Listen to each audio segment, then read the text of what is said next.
My name is Sam Washburn. I'm a hang gliding pilot. Um, I am what's called an intermediate hang gliding pilot, and I've had my H3, my Hang 3 rating since 2019. That's about a year. I've been flying for 5 years.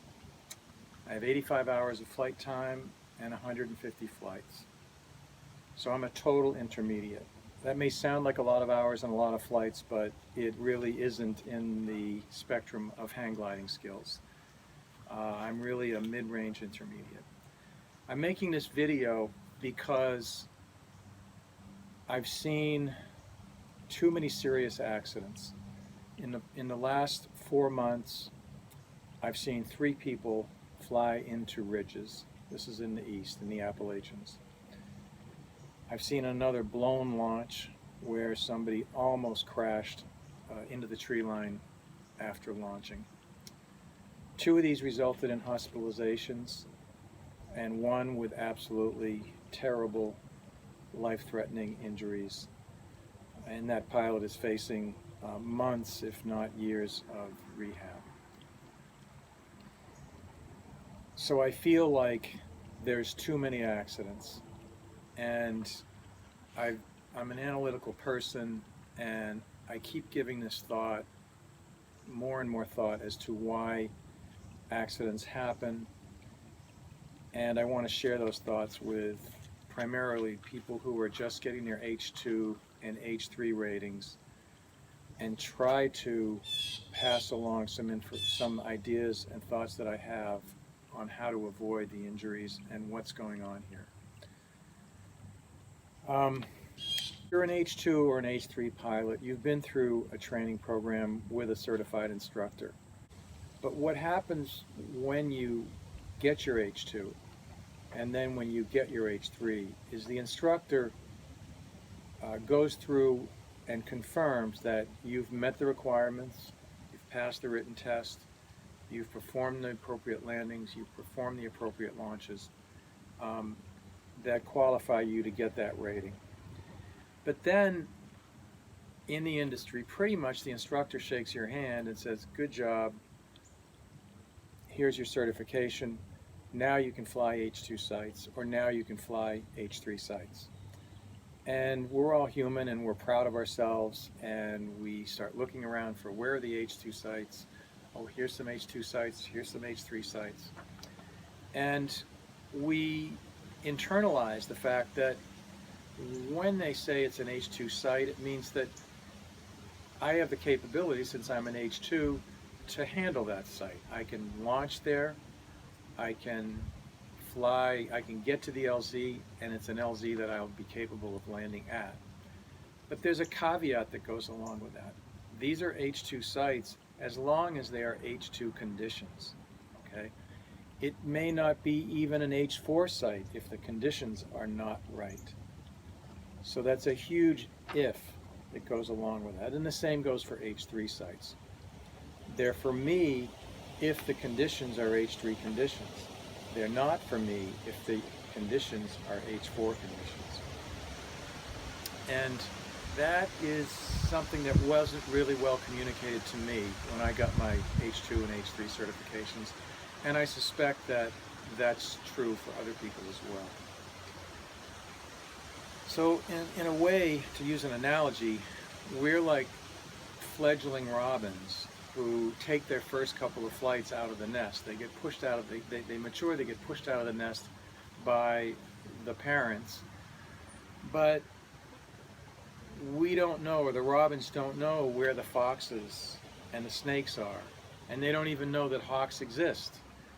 So half those robins that get pushed out of the nest in May and June and July are in somebody's stomach a week or 2 later. But that's not a very great percentage, 50%. And we certainly wouldn't want that percentage of success with new H2 and H3 hang gliding pilots. So keep that image in mind as you're an H2 and an H3. You're just a fledgling robin, and you don't know what's out there waiting for you. That's one of the biggest issues, I believe. And I'm going to get to how to mitigate that in a little while. There's many things we don't know how to do. And the problem in hang gliding and many things in life is you get into trouble when you don't know what you don't know. When you've mastered 10% of the problems you're going to face in a situation, and you believe that those 10% are the only real problems that exist, you feel pretty good about yourself. And you'll only learn that those other problems, that other 90% of problems, are there to confront you after you've stumbled into them. So that's not a good situation. But the reality is, that's probably the situation that we're in when we're in H2 and an H3. And the reason I say that is because I've flown, and I have friends and mentors who've been flying since the 1970s. So that's 30, 40 years these guys have been flying. And they're still learning. They're still bumping into situations that they haven't seen before, because our atmosphere and our planet and our terrain and our geography are infinite. There's an infinite number of combinations of the terrain, the geography, and the conditions that the atmosphere brings to those physical features. It's infinite, and nobody has seen them all. We need to learn how to read things like air flows and be able to visualize and internalize what moving air does, even though we cannot see it. We only can see secondary effects. We can see leaves moving, we can see grass swaying, we can see leaves, we can see butterflies flying through the air. These are all secondary effects, but we cannot see the air and what it is doing. Is it flowing straight at us? Is it a large mass of air that's homogeneous within it that's flying towards us up the launch? Or is it different channels of air that are mixing together, and maybe they're swirling or maybe they're tumbling a little bit? We can't see any of that. So we have to become adept at reading the conditions, the secondary effects that this air produces, and knowing when there's a red flag and when there isn't. And again, as I said, this is a lifetime of learning. And in addition, we must understand that conditions now are not the same as conditions 10 minutes from now, or conditions now are not the same as the conditions were this morning, or conditions now can be very different from the conditions 20 minutes ago, before that cloud covered over the sun for 20 minutes. It's a dynamic environment, the air, the lower atmosphere, and it's changing all the time. And I know I've been guilty of going up to a launch site, getting there at, say, 11 o'clock in the morning, going out onto the launch ramp, looking at the conditions, spending 5 or 10 minutes there, reading the conditions, and then feeling very comfortable that this is a good day. I came on a right day. I'm lucky. I picked a good day. And then going back and with a lot of anticipation, setting up my glider, which takes, half an hour. And then with the pre-checks and the harness and all the rest of that, maybe 45 minutes. And then going back to the ramp and not really wanting to do a real reassessment of the conditions on that ramp at that time, 45 minutes later.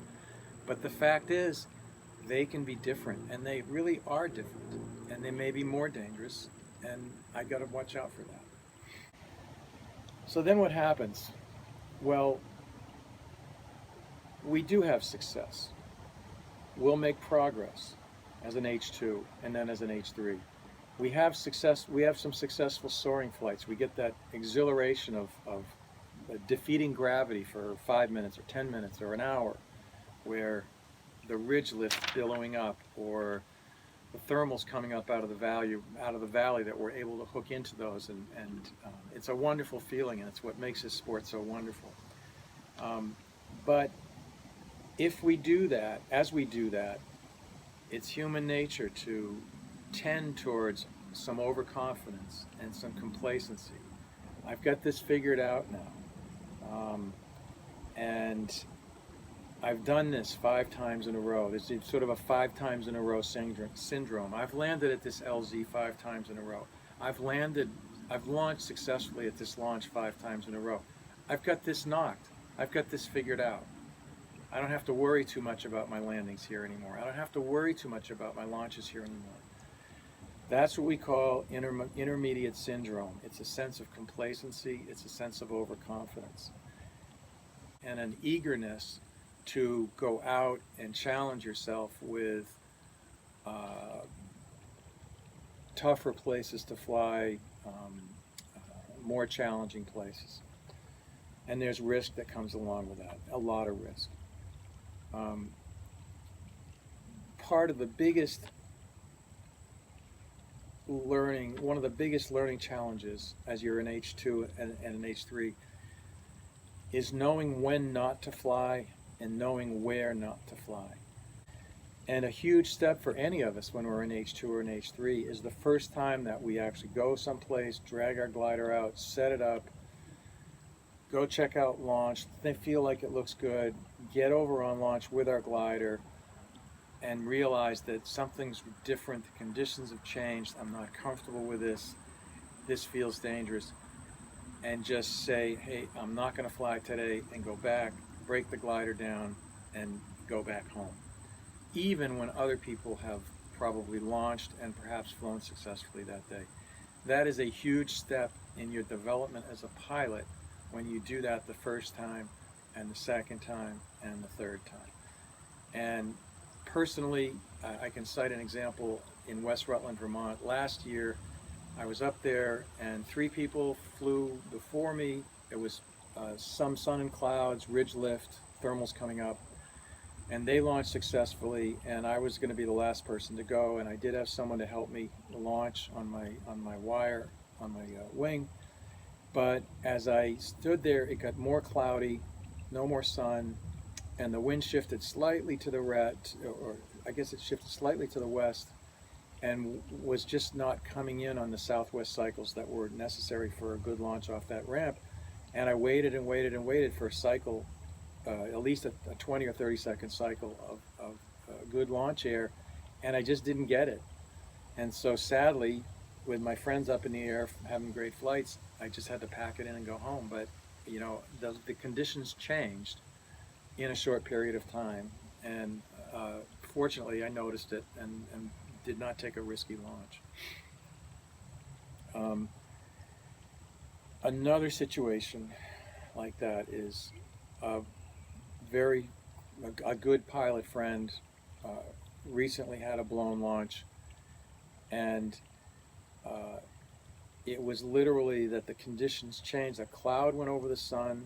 It was an early afternoon launch. Cloud went over the sun while he was on launch, shut down all the thermal activity, and it stayed there in front of the sun for about 20 minutes, 25 minutes. And when it came back out, the conditions were just, even not so subtly, but they were definitely different, and they were more turbulent. And I don't think it registered with him. And he had seen another pilot launch prior to the cloud covering over the sun. Successfully, he launched, and it was a train wreck. So things do change. Another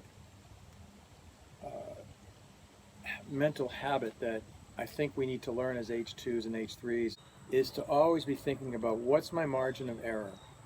If is the launch narrow? How much of a margin of error do I have if I slip to the right or I slip to the left as I go off the ramp? What sort of a margin of error do I have if I hit some sink as I go off the ramp? What sort of margin of error do I have in terms of getting off the ramp, and then if I get hit in the nose with a thermal, you know, and the glider gets turned, is there danger to the right or to the left when I'm a little bit higher? Same thing goes on the LZ. If I want to round out about a third of the way down the LZ, which is the prudent thing to do, to come into that round out point with the right angle on my final, am I going to be having to fly close to a tree line? Is there going to be rotor near that tree line, or is there going to be lift near that tree line? And how much margin of error will I have as I go over it? You know, can I come in with and leave myself 20 or 30 feet margin of error over that tree line and not have to come in at too steep a dive into the LZ?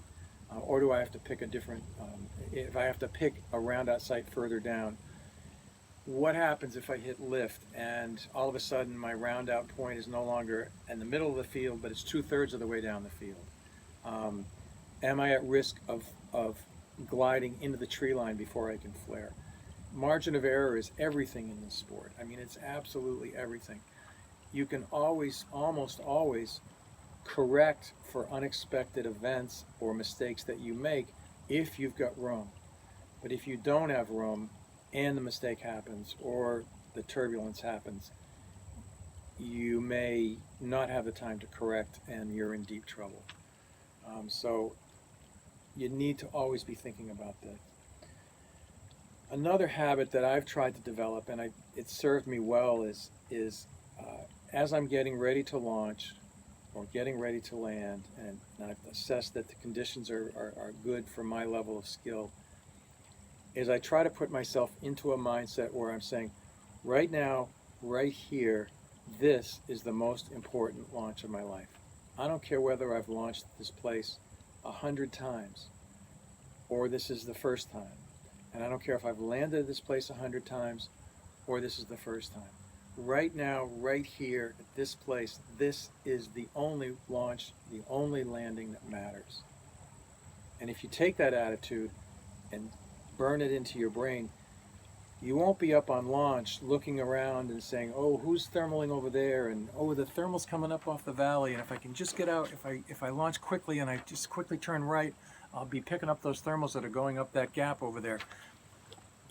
Thinking ahead is dangerous in this sport, especially when you're launching and landing. Do your thinking ahead before you step up onto launch. Do your thinking ahead well before you get to the LZ.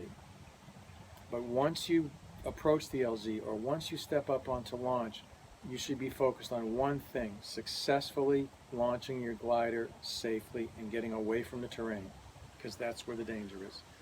And the same goes for landing. Do not get complacent.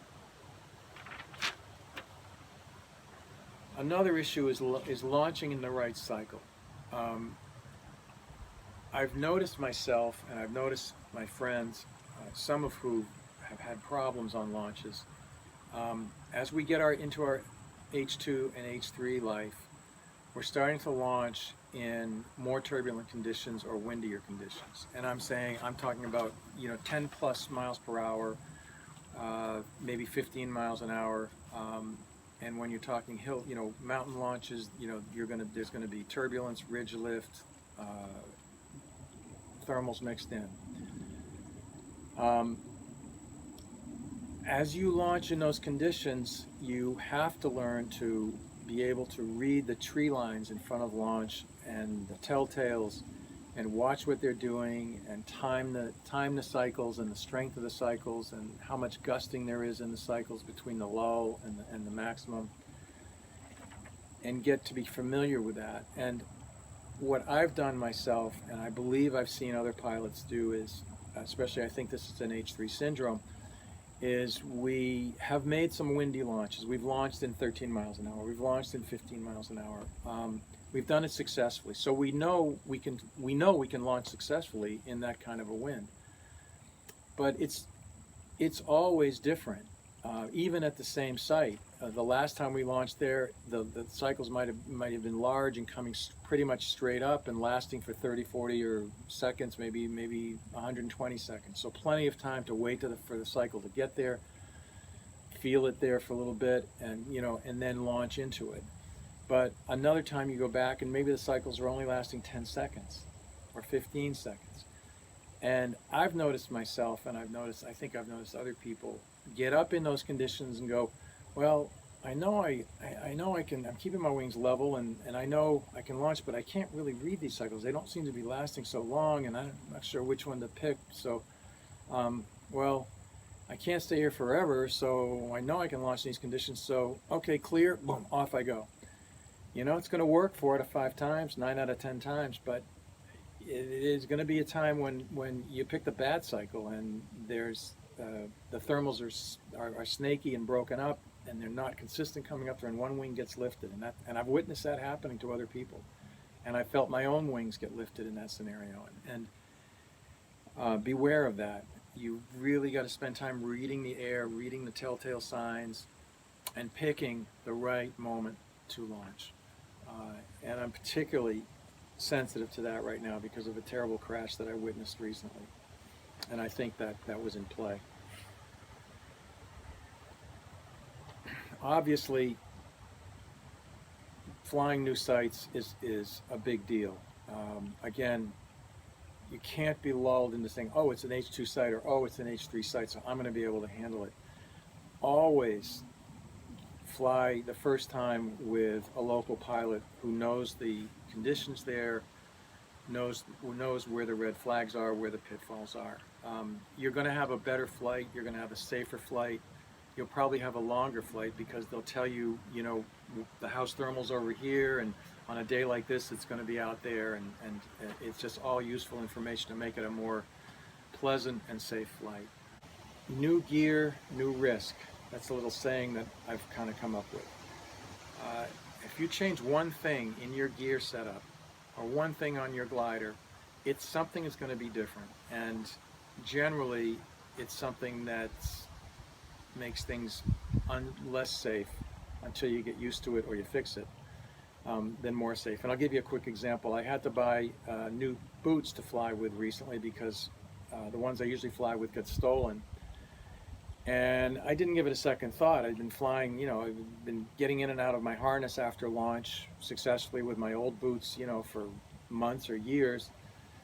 And so when I took off the first time with my new boots, as soon as I sort of got out and airborne away from launch, I started reaching back to get my boots into the boot of the harness.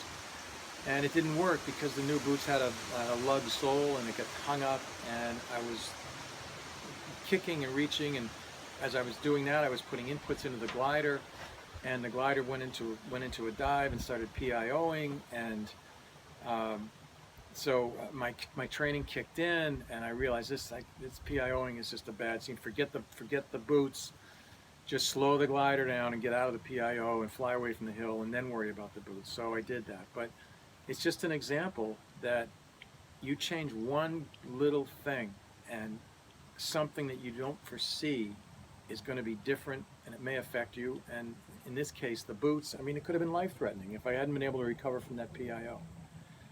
So, you know, that's something to watch out for. Now, the absolute biggest recommendation I can make based on my experience going through the H2, H3 phase is when you get your H2, find a mentor. And what I mean by a mentor is another pilot, somebody who's been flying for, I would say, at least 20 years, has seen a lot of conditions, had their share of close calls, maybe even had some accidents, but that understands the air, seen so much more air time, so many more launches, so many more landings, so many more sites than you, but make it a person that will just take a phone call from you, not necessarily always fly with you, but will take a phone call where you can say, hey, I'm going up to West Rutland, Vermont with some people. It's going to be my first time up there. You know, just tell me what to look for. What are the red flags? You know, what are the danger points up there? And they'll tell you, you know, like, okay, there's a Venturi to the left. You know, if it's a windy day above 10 knots, watch out for that Venturi, especially if you're flying a single surface glider like a Falcon, you know. Don't get sucked behind the ridge. You know, if you get up in a nice thermal and you're really, you know, you're flying, you're soaring up in that thermal, don't forget to stay out in front of the ridge. That mentor is going to be invaluable to you in that way. And also use the mentor if you've gone and flown somewhere and maybe somebody else had a sketchy launch, or you felt something funny that you didn't expect when you launched, and you don't know why.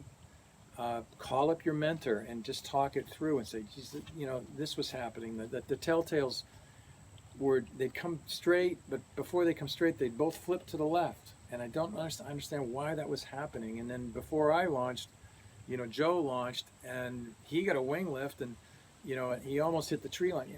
And but I don't understand why it was, because you know, we launched when the telltales were straight up, and uh, your mentor may have an explanation for that, and if you don't and you just guess and you never really figure out what's going on because you know you can't, now you're in more danger. So I think the industry and the training industry for hang gliding really ought to, as they graduate people to the H2 and to the H3, should verify that each of those students has a mentor that they're going to be able to call and talk to, compare notes with, ask questions, you know, if necessary, every time that they fly, and fly with a mentor sometimes as well.